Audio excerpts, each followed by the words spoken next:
You're a conscious woman and you're in a relationship with an unconscious man.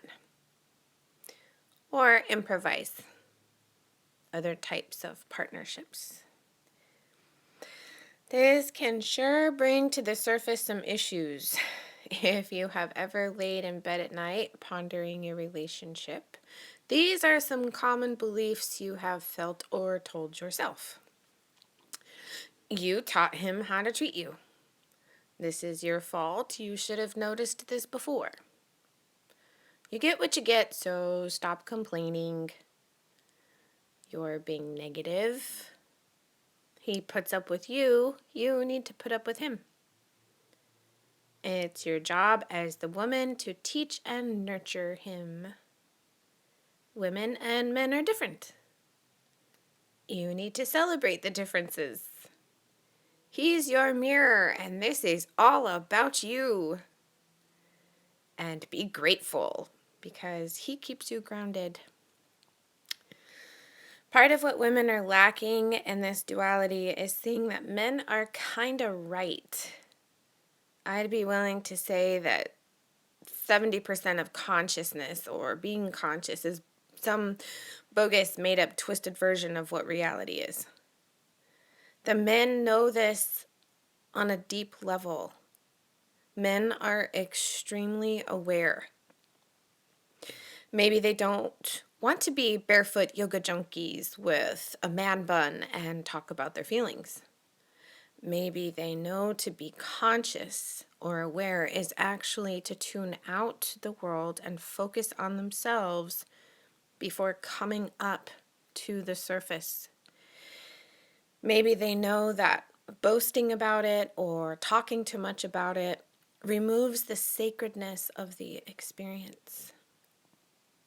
Maybe they know it's more than a lifestyle and that it's so vital, it's worth ignoring it instead of doing it wrong. Maybe they're scared, so they would rather check out than do the work. Partly because they have no real teachers or role models.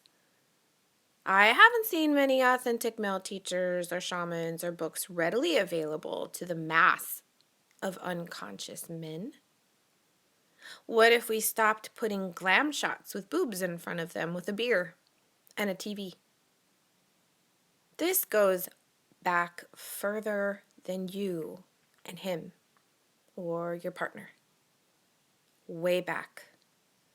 It's ages of knowledge that has been removed from our awareness to instill systems of propaganda, control, domination. And thus the men are thinking that they are keeping things safe by staying lost. And I'm sorry, this knowledge needs to be sought out by the man for himself. No amount of teaching, love, compassion, encouragement is going to get this unconscious man to wake up until he knows for certain there is solid proof and evidence that he is going in the right direction. He's reminded of his mistakes and needs to trust himself. He's been aware before and got misguided. He maybe even knows himself only as labels like husband, career, father, son, his hobbies. No unconscious man wants to open up to more fault finding that he already has developed for himself. He's taught himself how to survive unconsciously. He might even have been aware at some point in his life and got traumatized or abused or had no true teacher or discipline and slipped back into his cave. This really sucks. So how in the world is an evolved, conscious, beautiful, soulful female able to survive in such a challenging relationship? And what if you try to tell me that there is no challenge? You're in denial. How do you not dumb yourself down just to be content? Who do you talk to about your insights and foresights and your deeper thoughts? How do you not become codependent? How do you not give you or him ultimatums? How do you not resent him or yourself or your life? For starters, follow him for a few days. What does that mean? It means listen. Follow his intuition. Start hearing, noticing, feeling, honoring his intuition. Don't talk about it and don't ask about it. Next, you absolutely, without a doubt, may not give suggestions or correct him at all for just a few days. He stays up drinking until 3 o'clock in the morning and he's dehydrated. Don't tell him to drink water. He works through his lunch and ignores you when he gets home because he's grumpy. Don't try to change his mood. Don't try to fix him. Don't try to help him. Don't love bomb him. Don't baby him. Don't ignore him. Don't go out with your friends and have a good time just to come back and throw it in his face that you're happy.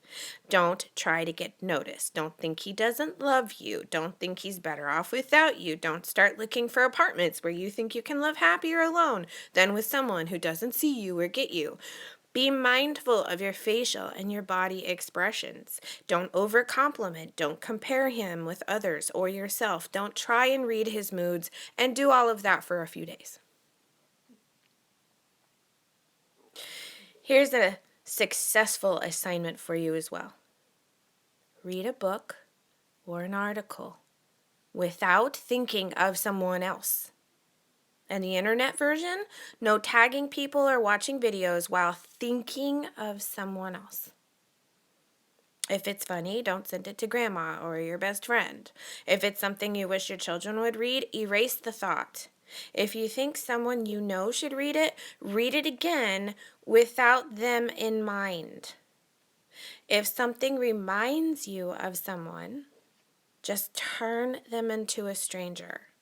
And if you're prone to think about yourself and you don't think of other people, do the opposite and turn those don'ts into do's. For such an intense topic, the process of knowing what not to do is sometimes greater than what to do. I know a lot of people are offering the solutions, but it's seriously something you've got to discover within your own life principle. No one can ever be your everything, your joy, your happiness. Yet we have these relationships that bring it up. I know relationships bring to surface fears and dark sides and habits. I know the deeper the connection, the more you'll feel the other person. I know the more that you feel the other person, if they're unconscious, they'll feel smothered energetically and not be able to express it effectively. They can't express themselves effectively. So by taming your needs, wants, desires, energy, focus, time, and perception, what's going to happen? By knowing when to turn off and on the thinking of others switch, what does that do?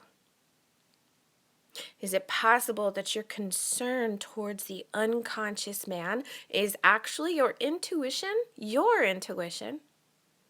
that it's an epidemic globally? It's your lack of comfort, trust, and connection from your man? Or is it DNA, RNA, your body trying to tell you something? What's happening in our world? I have a suggestion that will help. And this is towards women, okay? Gather. Gather together in whatever way you can, all right? It can be as simple as lunch once a week to a retreat. Be the strong female in that group that starts to dissipate drama or gossip. You want to get men more conscious? Get the women conscious first. Or just take certain steps. Because guess what? Toxic females are eating men and women alive out there. Be the woman who brings up important topics and isn't afraid to be non-tolerant, but can also know how to solve conflict. All of this comes with one request. Don't become or claim to be a feminist. Okay, not until that energy and intent around that definition is corrected. Become an expert at being able to do these things. Practice. Have your own responsibility. Practice knowing when you want to be sweet, giving, caring, teaching, and when you can focus on you and your thoughts, your entertainment, and so forth. Learn to turn on and off the thinking of others switch. Revisit these things from time to time. Unconscious men come in many variations. Some are extreme, but they exist in all areas of expertise, health, careers, hobbies, and education. So don't think that all men out there practicing yoga are conscious and the CEOs and major companies aren't. In my profession, I've had at least 5,000 direct contacts with people and taught hundreds of classes. So I'm telling you this from life experience and my observation, as well as my choice to educate myself. Shalom.